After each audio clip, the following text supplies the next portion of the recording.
हरे कृष्णा, राधे राधे। आप सभी का स्वागत करते हैं हमारे इस YouTube चैनल पर। आप सभी का दिन शुभ और मंगलमय हो। आप सभी पर भगवान श्री हरि की कृपा सदैव बनी रहे। तो जो भक्त आज के दिन भगवान श्री सत्यनारायण का व्रत करते हैं, उसे इस व्रत कथा का रसपान तो अवश्य ही करना चाहिए। गुरुवार के दिन भगवान श्री सत्यनारायण का व्रत करने से मनुष्य की सभी मनोकामनाएं सदैव पूर्ण होती हैं। भगवान श्री हरि के चरणों का ध्यान करते हुए हम सुनेंगे श्री सत्यनारायण भगवान की पावन व्रत कथा। तो इस कथा का पहला अध्याय हम शुरू करते हैं। तो आइए भगवान श्री हरि को प्रणाम करें और एक बार प्रेम से बोलिए भगवान श्री सत्यनारायण की जय हो। तो आइए प्रथम अध्याय का रसपान करते हैं। एक समय की बात है, नेमी शरायण तीर्थ में सौनकादिक 88,000 ऋषियों ने श्री सूत जी से पूछा कि हे प्रभु, इस कलिकाल में वेद विद्या रहित मनुष्य को प्रभु भक्ति किस प्रकार मिल सकती है तथा उनका उद्धार कैसे होगा। हे मुनि श्रेष्ठ, कोई ऐसा तप बतला दीजिए जिससे थोड़े परिश्रम में ही पुण्य मिल जाए और मनवांछित फल भी मिल जाए। इस प्रकार की कथा सुनने की हम इच्छा रखते हैं। शरव शास्त्रों की ज्ञाता श्री सूत जी बोले कि हे वैष्णव में पूज्य, आप सभी ने प्राणियों के हित की बात पूछी है, इसीलिए मैं एक ऐसे श्रेष्ठ व्रत को आप लोगों को बताऊंगा जिससे नारद जी ने श्री लक्ष्मी नारायण से पूछा था और लक्ष्मीपति ने मुनि श्रेष्ठ नारद जी से कहा था। आप सब इसे ध्यान से सुने। एक समय की बात है, योगी राज नारद जी दूसरे के हित की इच्छा के लिए अनेकों लोकों में घूमते हुए मृत्यु लोक में आ पहुंचे। यहाँ उन्होंने अनेक योनियों में जन्मे प्राय सभी मनुष्यों को अपने कर्मों के द्वारा अनेक दुखों से पीड़ित देखा। उनका दुख देखकर नारद जी सोचने लगे कि कैसा यत्न किया जाए जिसके करने से निश्चित रूप से मानव के दुखों का अंत हो जाए। इसी विचार पर मनन करते हुए वे विष्णु लोक में आ गए। वहां वे देवों के इष्ट देव भगवान नारायण की स्तुति करने लगे, जिनके हाथों में शंख चक्र गदा और बदम थे, गले में वरमाला पहने हुए थे। स्तुति करते हुए नारद जी बोले कि हे भगवान, आप तो अत्यंत शक्ति से संपन्न हैं, मन तथा वाणी भी आपको पा नहीं सकती। आपका तो आदि मध्य और अंत नहीं है। निर्गुण स्वरूप सृष्टि के कारण भक्तों के दुखों को दूर करने वाले आपको मेरा नमस्कार है। नारद जी की स्तुति को सुनकर भगवान विष्णु बोले कि हे मुनि श्रेष्ठ, आपके मन में क्या बात है, आप किस काम के लिए पधारे हैं, उसे भी आप निसंकोच होकर कहें। इस पर नारद जी बोले कि मृत्यु लोक में अनेक योनियों में जन्मे मनुष्य अपने कर्मों के द्वारा अनेक दुखी से दुख हो रहे हैं। हे नाथ, आप मुझ पर दया रखते हैं तो बतलाइए कि वे मनुष्य थोड़े ही प्रयास में अपने दुखों से कैसे छुटकारा पा सकते हैं। श्री हरि बोले कि हे नारद जी, मनुष्य की भलाई के लिए तुमने बहुत ही अच्छी बात पूछी है, जिसके करने से मनुष्य मोह से छूट जाता है। वह बात मैं तुमसे कहता हूँ, तुम इसे ध्यान पूर्वक सुनो। स्वर्गलोक व मृत्युलोक दोनों में एक दुर्बल उत्तम व्रत है जो पुण्य देने वाला है। आज प्रेम वंश होकर मैं तुमसे कहता हूँ, श्री सत्यनारायण भगवान का यह व्रत अच्छी तरह विधि विधान पूर्वक करने से मनुष्य तुरंत ही यहाँ सुख भोग कर मरने पर मोक्ष को पा जाता है। श्री हरि के वचनों को सुनकर नारद जी बोले कि उस व्रत का फल क्या है, उसका विधान क्या है, यह व्रत किसने किया था, इस व्रत को किस दिन करना चाहिए, सब कुछ विस्तार से बताइए। नारद जी की बात को सुनकर श्री हरि बोले, दुख व शोक को दूर करने वाला, यह सभी स्थानों पर विजय दिलाने वाला है। मनुष्य को भक्ति व श्रद्धा के साथ शाम को श्री सत्यनारायण की पूजा धर्मपरायण होकर ब्राह्मणों व बांधुओं के साथ करनी चाहिए। भक्ति भाव से नैवेद्य केले का फल, घी, दूध, गेहूं के आटे का सवाया ले लें। गेहूं के स्थान पर साठी का आटा, शक्कर व गुड़ लेकर सभी भक्षण योग्य पदार्थों को मिलाकर भगवान को भोग लगाएं। ब्राह्मणों सहित बंधु बांधवों को भी भोजन कराएं। उसके बाद समय भी भोजन करें। भजन कीर्तन के साथ भगवान की भक्ति में लीन हो जाएं। इस तरह से श्री सत्यनारायण भगवान का यह व्रत करने से मनुष्य की सारी इच्छाएं निश्चित रूप से पूर्ण हो जाती हैं। इस कलिकाल अर्थात कलियुग में मृत्यु लोक में मोक्ष का यही एक सरल उपाय बताया गया है। तो बोलिए श्री सत्यनारायण भगवान की जय हो। श्री सत्यनारायण व्रत कथा का प्रथम अध्याय यहीं पर समाप्त होता है। तो एक बार प्रेम से बोलिए श्री सत्यनारायण भगवान की जय। तो आइए सुनते हैं श्री सत्यनारायण व्रत कथा का दूसरा अध्याय क्या कहता है। श्री सूत जी बोले कि हे ऋषियों, जिसने पहले समय में इस व्रत को किया था उसका इतिहास मैं तुमसे कहता हूँ, तुम उसे ध्यान पूर्वक सुनो। सुंदर काशीपुरी नगरी में एक अत्यंत निर्धन ब्राह्मण रहा करता था। भूख प्यास से परेशान होकर वह धरती पर घूमता रहता। ब्राह्मणों से प्रेम करने वाले भगवान ने एक दिन ब्राह्मण का वेश धारण करके उसके पास जाकर पूछा कि हे ब्राह्मण, नित्य दुखी होकर तुम इस पृथ्वी पर क्यों घूमते हो? दीन ब्राह्मण बोला कि मैं तो निर्धन ब्राह्मण हूँ, भिक्षा के लिए धरती पर घूमता हूँ। हे भगवान, यदि आप इसका कोई उपाय जानते हो तो बतला दीजिए। वृद्ध ब्राह्मण कहता है कि श्री सत्यनारायण भगवान मनोवांछित फल देने वाले हैं, इसलिए तुम उनका पूजन करो। इसके करने से मनुष्य दुखों से मुक्त हो जाता है। वृद्ध ब्राह्मण बनकर आए श्री सत्यनारायण भगवान उस निर्धन ब्राह्मण को व्रत का सारा विधान बताकर अंतर्ध्यान हो गए। ब्राह्मण मन ही मन सोचने लगा कि जिस व्रत को वृद्ध ब्राह्मण करने को कह गया है उसे तो मैं अवश्य ही करूंगा।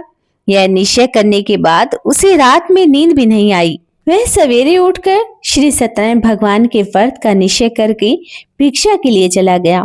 उस दिन उस निर्धन ब्राह्मण को भिक्षा में बहुत सारा धन भी मिला, जिससे उसने बंधु बांधवों के साथ मिलकर श्री सत्यनारायण भगवान का व्रत संपन्न किया। भगवान श्री सत्यनारायण का व्रत संपन्न करने के बाद वह निर्धन ब्राह्मण सभी दुखों से छूट गया, अनेक प्रकार की संपत्ति से युक्त हो गया। उसी समय से यह ब्राह्मण हर मास इस व्रत को करने लगा। इस तरह से श्री सत्यनारायण भगवान के व्रत को जो मनुष्य करता है वह सभी प्रकार के पापों से छूटकर मोक्ष को प्राप्त होता है। जो मनुष्य इस व्रत को करता है वह सभी दुखों से मुक्त हो जाता है।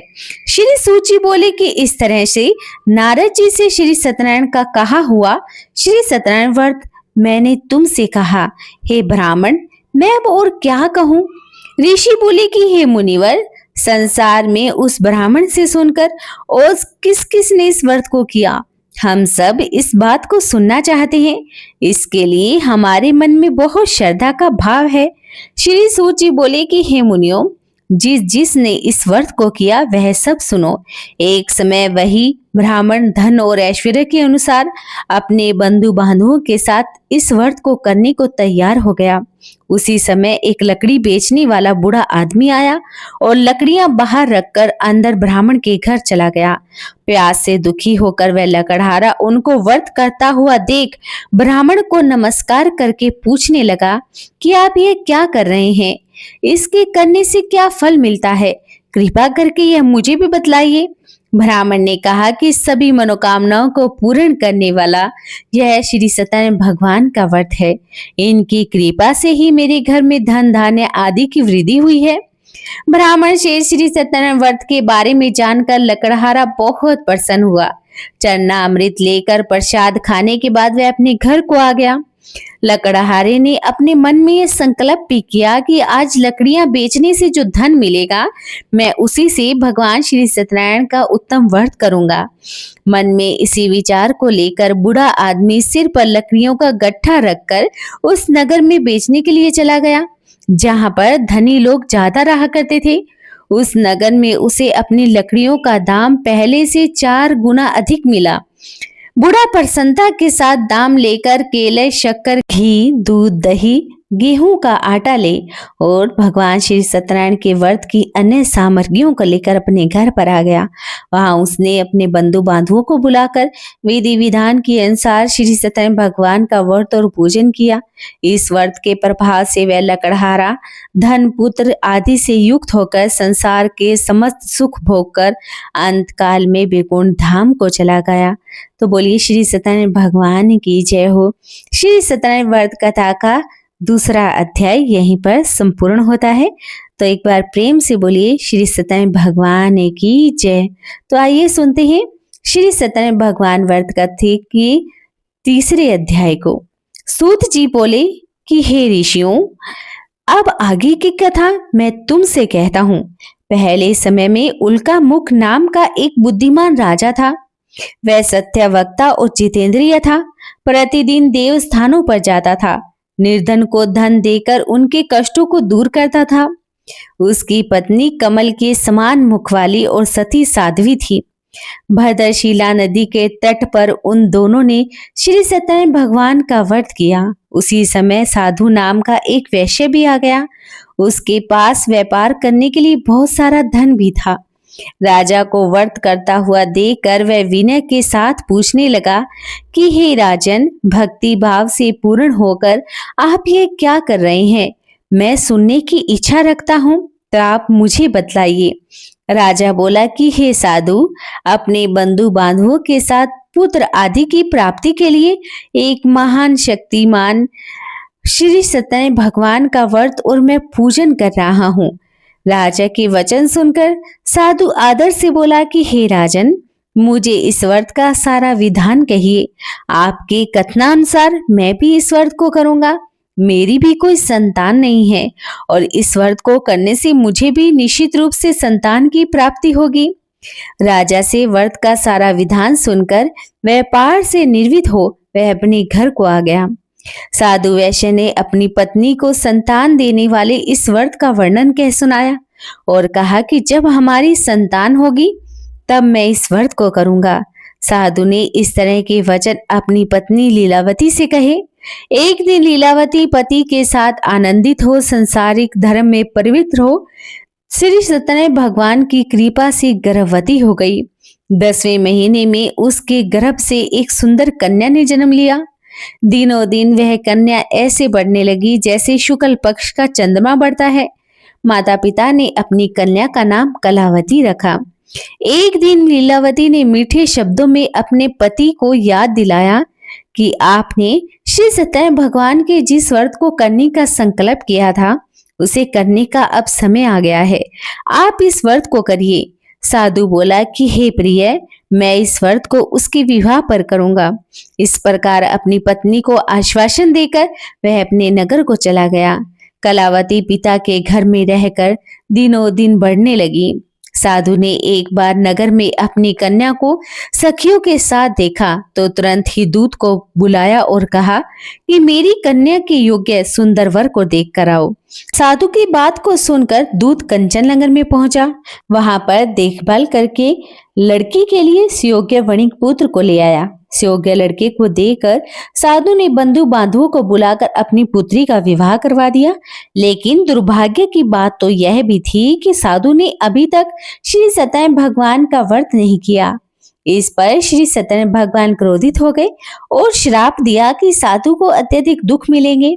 अपने कार्य में कुशल साधु बनिया जमाई को लेकर समुद्र के पास स्थित रत्नापुर नगर में चला गया। वहां जाकर ससुर दामाद दोनों ने मिलकर राजा चंद्रकेतु नगर में व्यापार किया। एक दिन भगवान श्री सत्यनारायण की माया से एक चोर राजा का धन चुराकर भाग रहा था।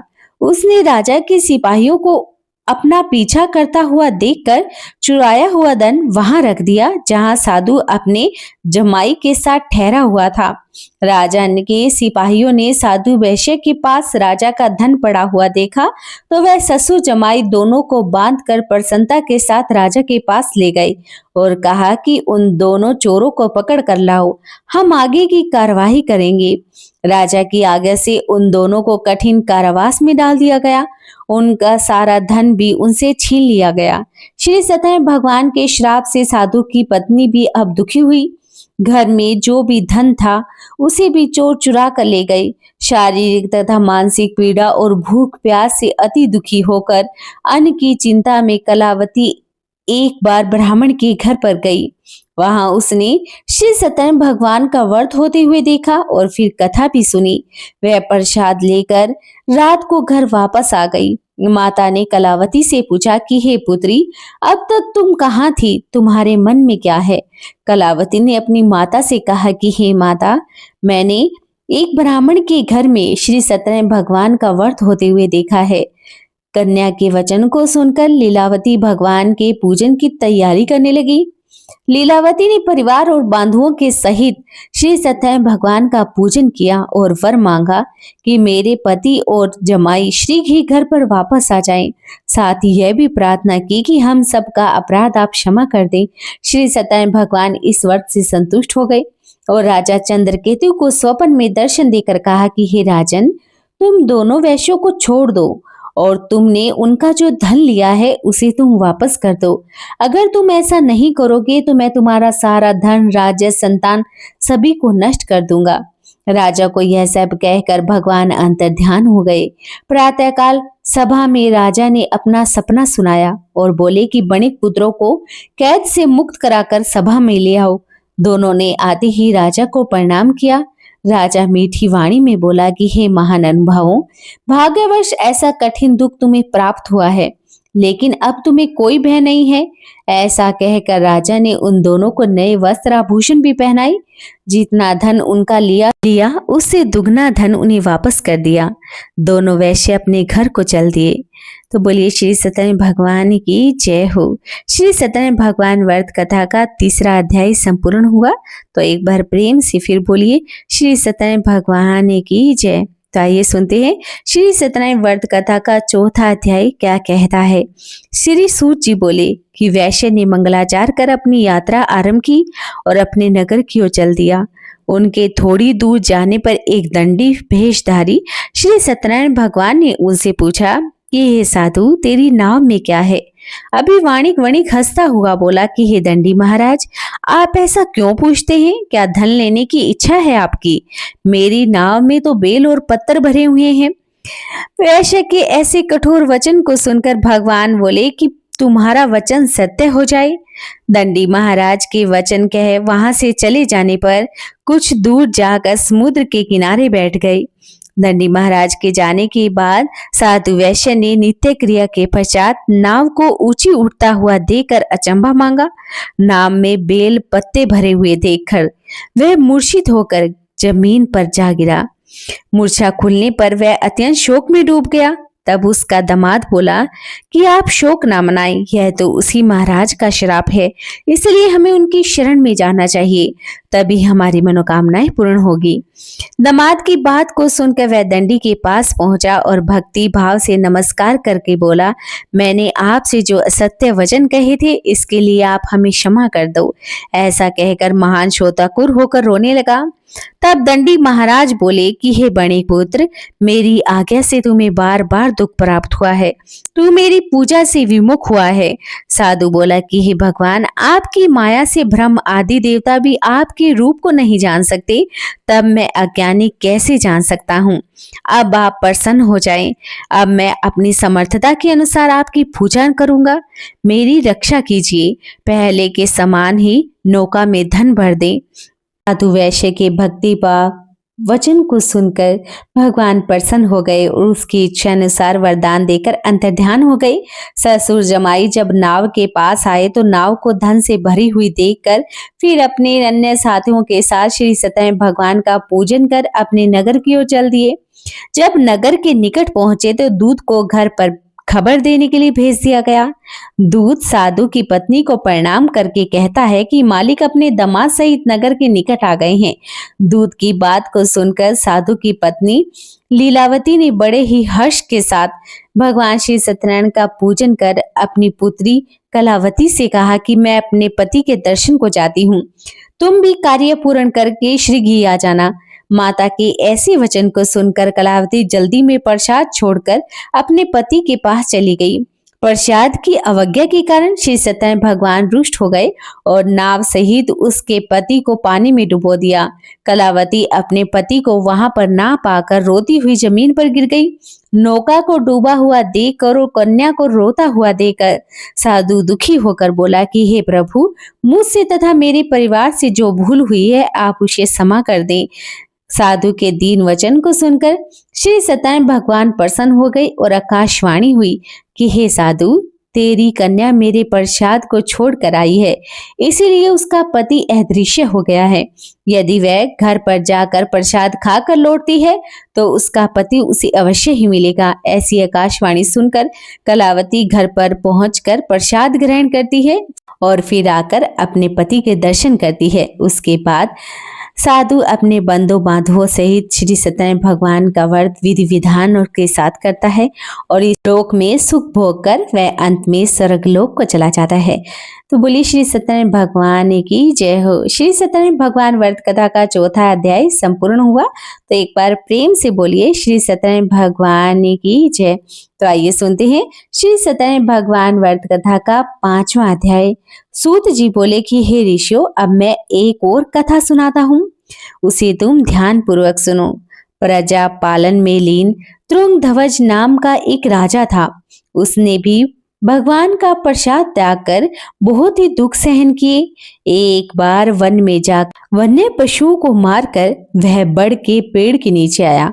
वहां उसने ग्वालों को भक्ति भाव से अपने बंधु बांधुओं सहित भगवान श्री सत्यनारायण का पूजन करते हुए देखा, लेकिन अभिमानवश राजा ने उन्हें देखकर भी पूजा स्थान पर नहीं गए और न ही उसने भगवान को नमस्कार किया। ग्वालों ने राजा को प्रसाद दिया, लेकिन वह उसने प्रसाद भी नहीं खाया और प्रसाद को वहीं पर छोड़कर अपने नगर को चला गया। जब वह नगर में पहुंचा तो वहां पर सब कुछ तहस नहस हो पाया। वह शीघ्र ही समझ गया कि यह भगवान ने ही किया है। वह दोबारा ग्वालों के पास गया और विधि विधान के साथ पूजा करके प्रसाद को खाया तो श्री सत्यनारायण भगवान की कृपा से सब कुछ पहले जैसा हो गया। दीर्घ काल तक सुख भोगने के बाद मरणोपरांत उसे स्वर्गलोक की प्राप्ति हुई। जो मनुष्य परम दुर्बल इस व्रत को करेगा तो भगवान श्री सत्यनारायण की अनुकंपा से उसे धन धान्य की प्राप्ति होगी। निर्धन धनी हो जाता है, भय मुक्त होकर जीवन जीता है। संतानहीन मनुष्य को संतान सुख मिलता है। सारे मनोरथ पूर्ण होने पर मानव अंत काल में वैकुंठ धाम को चला जाता है। सूत जी बोले कि जिसने पहले समय में इस व्रत को किया, अब उनके दूसरे जन्म की कथा कहता हूँ। वृद्ध शंतानंद ब्राह्मण ने सुदामा का जन्म लेकर मोक्ष की प्राप्ति की। लकड़हारे ने अगले जन्म में निषाद बनकर मोक्ष प्राप्त किया। उल्कामुख नाम का राजा दशरथ वैकुंठ धाम को गए। साधु नाम के वैश्य ने मोर ध्वज बनकर अपने पुत्र को आरे से चीर कर मोक्ष पाया। महाराज तुंगध्वज ने समय होकर भगवान की भक्ति में युक्त होकर कर्म करके मोक्ष को पाया। श्री सत्यनारायण व्रत कथा का 5वां अध्याय यहीं पर समाप्त हुआ। तो बोलिए श्री सत्यनारायण भगवान की जय हो। श्री सत्यनारायण व्रत कथा के 5वें अध्याय यहीं पर समाप्त हुए। तो बोलिए प्रेम से श्री सत्यनारायण भगवान की जय हो।